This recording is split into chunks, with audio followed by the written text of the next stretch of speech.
السلام علیکم ورحمۃ اللہ وبرکاتہ۔ آج ہم جانیں گے کہ قرآن شریف جو ہے وہ ہماری زندگی میں کس طرح تبدیلی لا سکتا ہے اور ہماری زندگی میں کس طرح انقلاب پیدا کر سکتا ہے۔ ان کا اعجاز ہی یہ ہے کہ وہ انسان کو بدل ڈالتا ہے، ہر انسان کو بدل ڈالنا تاکہ وہ ایک نئی قسم کا انسان بن جائے، اللہ کی معرفت رکھنے والا، عبادت گزار، اپنے تمام امور و حالات میں اللہ کی اطاعت کرنے والا۔ جو تبدیلی پیدا کرتا ہے اس کا آغاز دل میں قرآنی نور کے داخل ہونے سے ہوتا ہے۔ یہ نور دل میں گناہوں، غفلتوں اور خواہش کی پیروی سے جنم لینے والی تاریکی کو دور کرتا ہے۔ دل میں نور دھیرے دھیرے بڑھتا چلا جاتا ہے اور دل کے تمام احساسات میں روشنی اور زندگی کا احساس ہوتا ہے۔ قرآن سمجھنے سے صاحب قرآن ایک نئی زندگی سے متعارف ہو جاتا ہے۔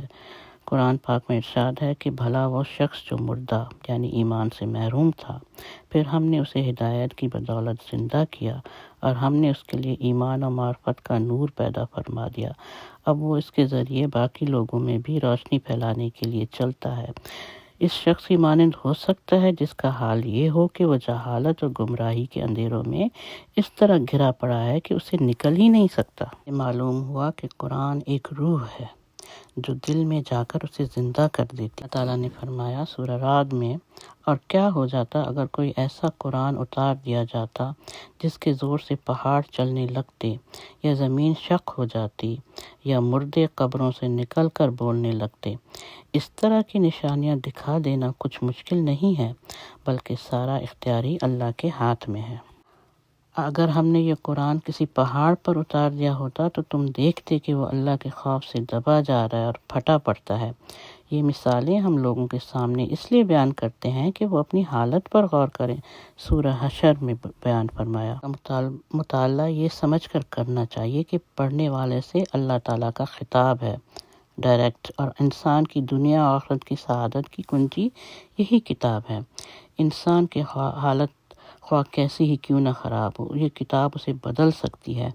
قرآن پڑھنے والا اگر یہ شعور رکھتا ہے تو اسے قرآن مجید سے استفادے کا طریقہ بتانے کی بھی ضرورت نہیں، یہی احساس اس میں تبدیلی لانے کے لیے کافی ہے۔ اگر ہم قرآن شریف سے واقعی فائدہ حاصل کرنا چاہتے ہیں تو ہمیں ان باتوں کا خیال رکھنا ہوگا۔ قرآن مجید سے ہمارا تعلق اتنا مضبوط ہو، ہمیں اتنی دلچسپی ہو کہ یہ ہمارے لیے اولین ترجیح بن جائے، خواہ حالات کیسے ہی کیوں نہ ہوں۔ ہم روزانہ باقاعدگی سے اس کی تلاوت کریں، ہم کتنے ہی مصروف کیوں نہ ہوں، اس کے لیے ہر حال میں وقت نکالیں۔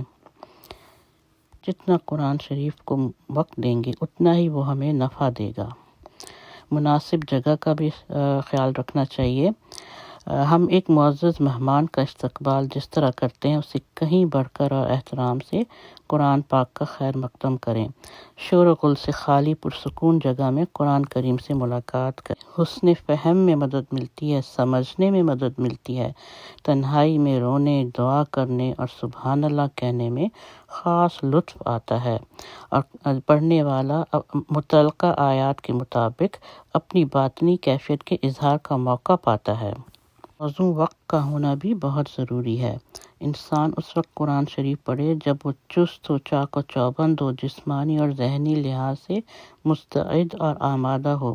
اگر انسان تھکا ماندہ ہو، نیند آ رہی ہو، بخار یا درد ہو تو پھر قرآن پر کیا توجہ دے گا؟ قرآن رک رک کر، ٹھہر ٹھہر کر پڑھنا چاہیے۔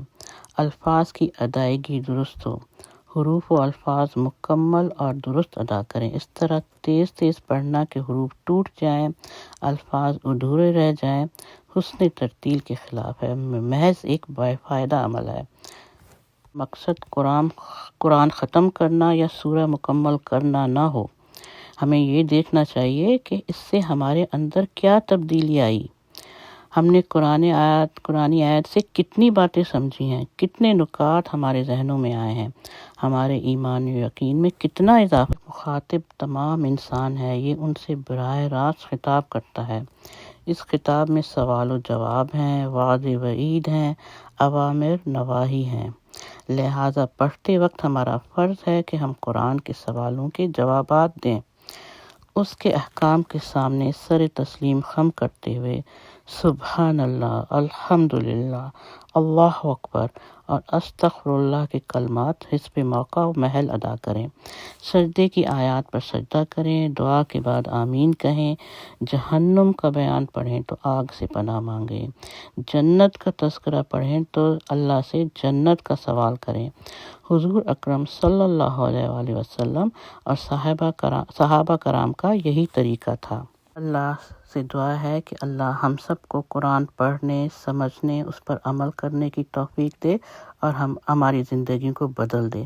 آمین ثم آمین۔